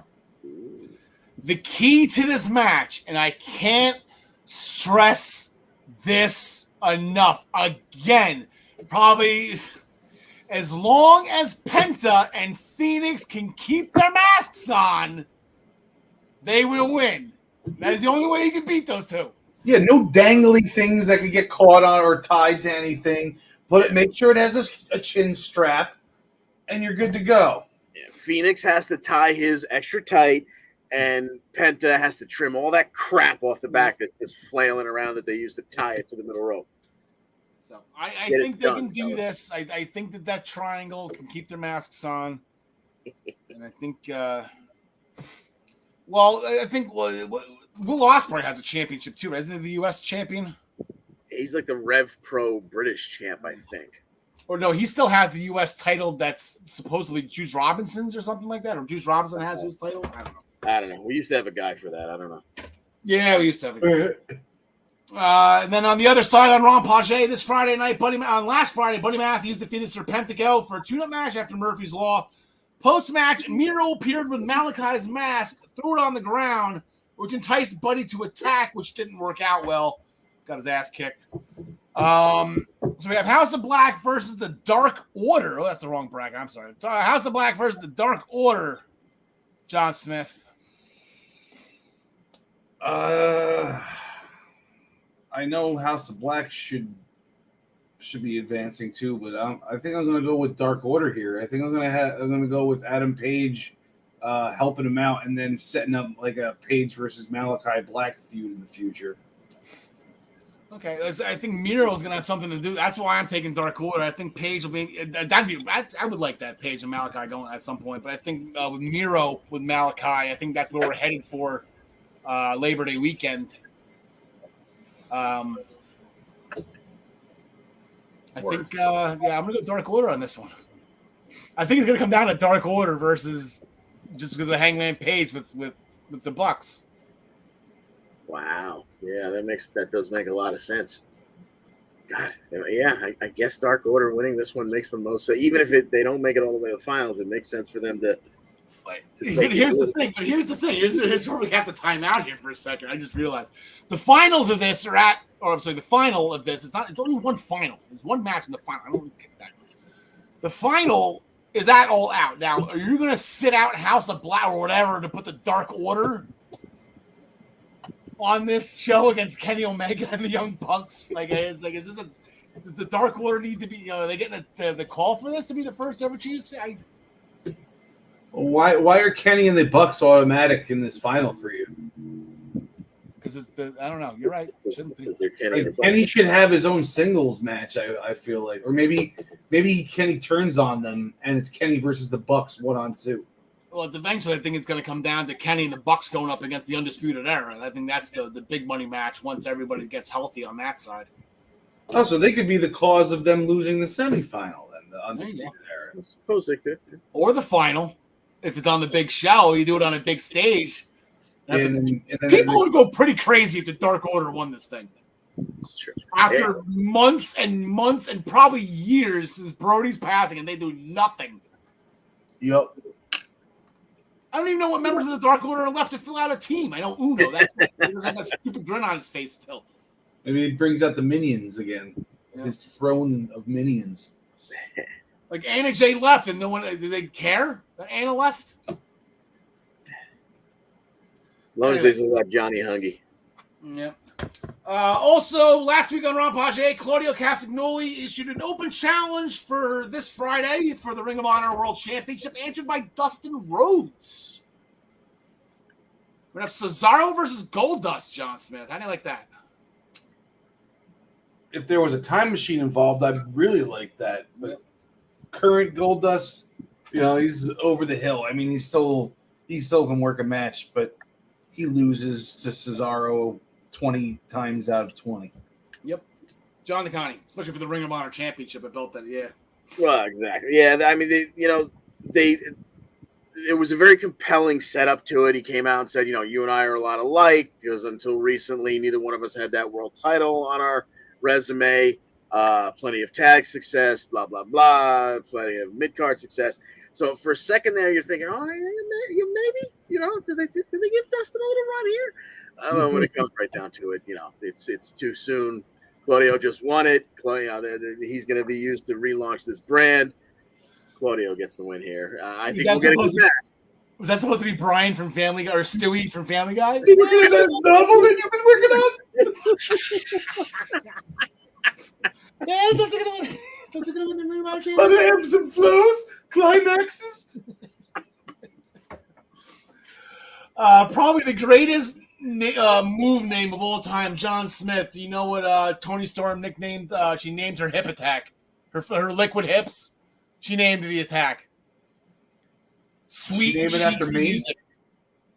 What? Sweet Cheeks music is her hip attack, running hip attack. Music, I like it. Yes, Tony Storm defeated Kylan King. I play in that band. Yeah, yes. I take a listen. After Sweet Cheeks music, followed by a pendulum DDT, Kylan gonna get back at it this Wednesday on Dynamite. Apparently, one ass kicking wasn't enough. She's gonna go up against Britt Baker this Wednesday. John DeConnie. Travis is happy. This is 2 Dynamites in a row. We got Kylan King, but definitely gonna both be in the losing effort, unfortunately. Yes, most definitely. The DMD gets it done. John Smith, I know you're not really much an MCU guy. There's an MCU part where Loki and Thanos at the beginning of Infinity War. Loki's trying to get on Thanos' good side. It's like, hey, I'm familiar with Earth. And Thanos' like, oh, if you consider failure and experience, no, I consider experience and experience. And that's what Karl King said. Experience is experience, not failure. Word. DMD. The Gun Club defeated the Varsity Blondes quickly with a Colt 45. Billy was proud of his boys. You knew this was coming. The second Billy was, oh, boy, I love you. You guys are doing great. The same thing Ric Flair did with Shaw. You guys are doing great. Enter Stokely Hathaway, and the Guns turned on Billy. Attack thwarted by the Acclaims. We got the Acclaimed. Got some scissor action. We're going to have Billy going up against Colton this week on Rampage. This Friday on Rampage, Billy said it was a bad decision to join Stokely Hathaway. John Smith, Battle of the Guns. I'm appalled right now. I didn't know that this happened. They turned on their dad? They turned on their dad. And they went with Stokely Hathaway. Ever do that to me. They want to be baddies. The Guns want to be baddies with Jade Cargill. That's the only thing I can think of is why Stokely Hathaway took them. Yeah, I got to go with Daddy on this one. John DeConnie. Yeah, give me Papa Billy. All right. Ortiz and Ruby Riott still have some unfinished business with Sammy Guevara and Ty Mello. We're going to have some mixed tag team action. I don't know, John DeConnie, if Sammy and Ty's Triple A mixed tag team championship titles are on the line here. Yeah, they didn't mention that. Yeah, so... So if they're not on the line, then give me Ortiz and Ruby to get a little bit of revenge. I don't know at this point what that's even worth, but it seems like this is very after the fact, Johnson. I think I just swore Ruby got her hand slammed. Well, I guess maybe they actually. Okay, stupid me. I'm contradicting myself. Maybe they did it right and they were selling the injury that Ruby took by getting her hand or her shoulder slammed in the car door all those weeks ago. A little while ago. Yeah. John Smith, who do you got? Yeah, this is the I don't care of the night here, but I'll go with Ruby also. All right, Ruby and Ortiz. Backstage with FTR and Wardlow. I forgot there was a Pinnacle connection there. They called themselves the Pinnacle. It's still a thing. That's awesome. I just thought this whole thing blew apart. I thought it blew apart even MJF was still around. I thought the Pinnacle was done. I thought it was just MJF and Spears, but I guess, I don't know. But yeah, Pinnacle's back together. At least those three are. And Spears is going to become a daddy, lucky bastard. Anyways, Dax says he's the best wrestler on the planet, and he wants Jay Lethal to step up. So it's going to be Dax Harwood of 7-star FTR, John LeConte, against I Spy, a Jersey guy. Jay's got to get a win at some point. He's just... Exactly where I was going with this. So, it doesn't matter if Dax takes a loss as long as the tag titles aren't on the line. And, Lethal's got 2 guys out there that could help him, through some nefarious means. So give me Lethal getting the win here somehow, some way. Yeah. John Smith. Yeah, Dax is a tag wrestler. He loses this match. Okay. And then the match, I guess, that nobody... Oh, I forgot to switch the band. I had the upcoming card. Damn it. My bad. Then, I guess the match that we're kind of shocking that we're going to see tomorrow night. Match riddled in controversy with rumors and speculation that CM Punk's a selfish prick, but whatever. I'm not here to judge anybody. CM Punk did an in-ring promo to start the show, immediately called out Hangman Page to give him this rematch. Page didn't show. Legend be told that was unscripted. Who the hell knows? So Punk said, "Does anyone else who has a problem with him come down? Come on down. Talk some truths about Mox." Nobody stopped him. If he was telling lies, then he wants to test himself against Mox. So here comes Jon Moxley. Mox talks some trash. They eventually came to blows, then broken up by security. Later on in the night, Tony Nese was coming out for a match. Tony Nese still getting TV time. Tony Nese and the Gun Club are like locks every week on Dynamite right now. And I guess good for them, but I don't get it. Mox bum rushed Tony Nese at the entrance, and he called out Punk again, and they brawled, and they just said, screw it. They're not going to wait for All Out. And this Wednesday, allegedly, we're going to unify the world and the interim AEW championships as CM Punk and Jon Moxley will get at it. John Smith. A lot of people thought this was going to be at All Out. Maybe it will be All Out still if this ends in a schmoz, but AEW doesn't do schmozes. I don't know. It could. The only way it could end like that is if there's like some sort of debut of somebody that interferes or a comeback. But like Kenny's back already. Other than MJF, they're at full strength right now. I think. Well, I know the Undisputed Era, but they're not involved in this. But I think that MJF and the Undisputed Era, I think the only ones that are missing right now. Hold on, let me check the roster. Hold on. No, Punk hasn't lost yet. Yeah, just the Undisputed Era and MJF. Everybody else is all present and accounted for. Punk hasn't lost yet, and I mean, I'm going with Punk here, and I think we might actually even see a heel turn by Punk here. Like real devious means to make sure he wins this, and really like turn on the crowd the following week even. And and that's why I feel like this whole Hangman Page thing, Johnson. I don't know if you've ever been reading. Apparently, that was unscripted, and Page said something that he doesn't want to listen to CM Punk's advice, and then CM Punk said something during the whatever. I think this whole thing is a work. I think this is exactly it. I think this is to get CM Punk as a heel because the internet is pissed off right now, and the fact that everyone's saying Triple H was right from 10 years ago in a promo. Like I don't think there's any bad blood between Page and Punk or anybody. I think this is Christian Cage. Work everybody. All right? This is ridiculous. I don't buy this at all, John LeConte. And that's why I'm going to take CM Punk. And I think this will be the measuring stick. If they are actually pissed off and this is real that CM Punk did that shoot, then Moxley's winning tomorrow night. And then They just go forward. They just do Moxley and Jericho again against this time it's the Painmaker, like we originally called a couple of weeks ago. But if this is all BS, you're not taking the title off of Punk. No, exactly. And if we had a better idea how much of this was real, then I would, Punk is a slam dunk. Once a year, matches are allowed to end a little bit dusty, if you will. So maybe that's what we get here. What I'm thinking is if they're giving this one away for free now, they have a big idea for All Out. Yeah. And doing my, magically delicious, pulling this out of my tuchus. My idea for this is where they bring MJF back. This is where Hangman comes back as he's got something to say to CM Punk. We get some kind of wacky finish. I think if there's a clean finish, if there's a pin, if there's a definitive winner, it's Punk. But I think this leads to a 4-way at All Out. Hangman, MJF, Punk, and Mox. Wow. Hold on. Oh, yeah. Yeah, hey, Joe.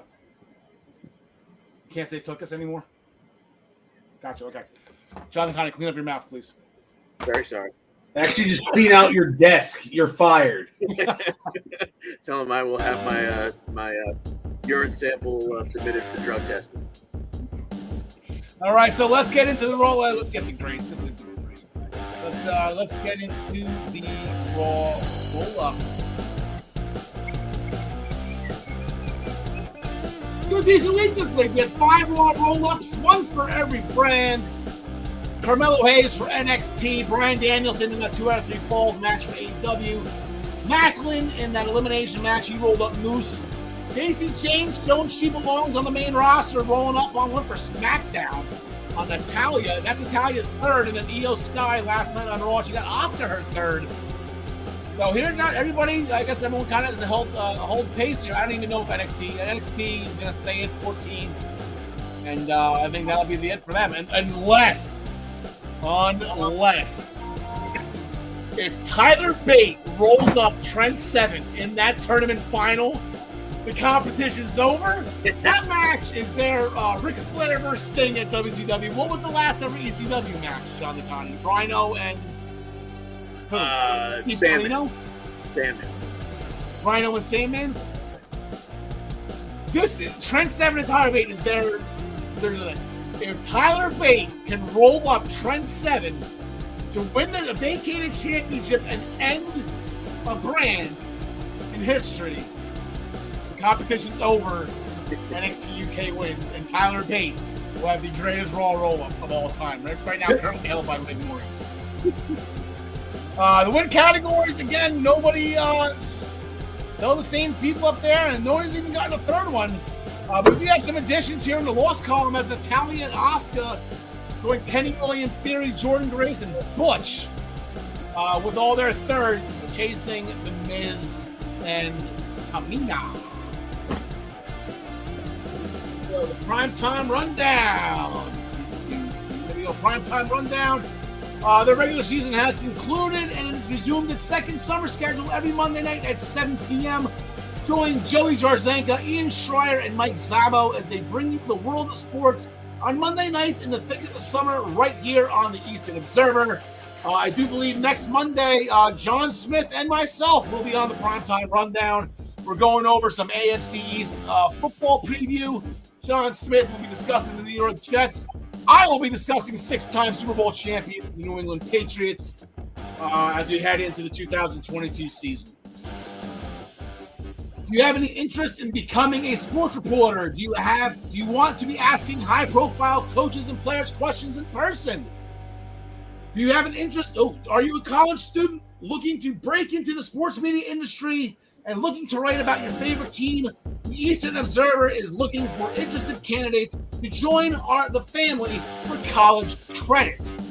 Look no further. Aspiring writers, social media specialists, content creators, etc. can inquire by emailing eosports3@gmail.com. We are looking forward to having you join the Eastern Observer family. The Black Cats NYC, the official band of the Eastern Observer. Please go to these music providers, whether it be YouTube, SoundCloud, Spotify, Pandora. When you're on there, please, while you're searching the Essential Wrestling Podcast, give us a like as well while you're there. Please make sure you go and get the Black Cats NYC's album, Free Cake. It's out now. Play loud. And as always, the Essential Wrestling's podcast, is sponsored by ProWrestlingPick'em.com, the internet leader in sports entertainment pick'em pools.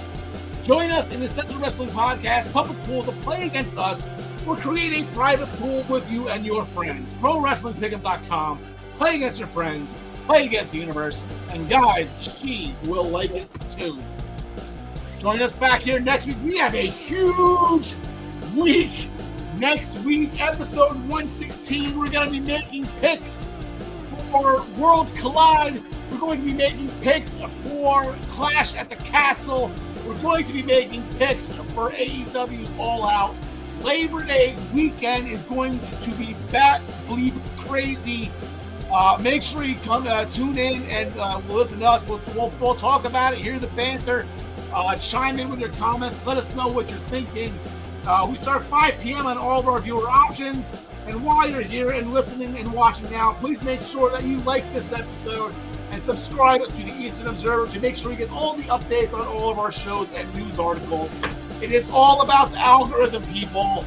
Please help us out. It is all about the algorithm. John Smith, John County, anything before we get out of here?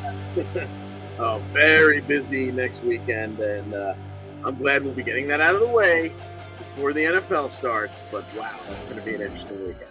Yeah, and then the rumors and speculation. John Smith is getting a little drafty after Labor Day weekend. All right, John Connie.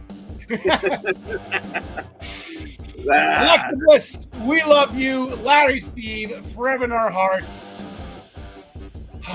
Bring her back. Bring her back. Bring her back. Bring her back. John Connie, take us home. Thanks for joining us. And as always, we wish you the best in all your future endeavors.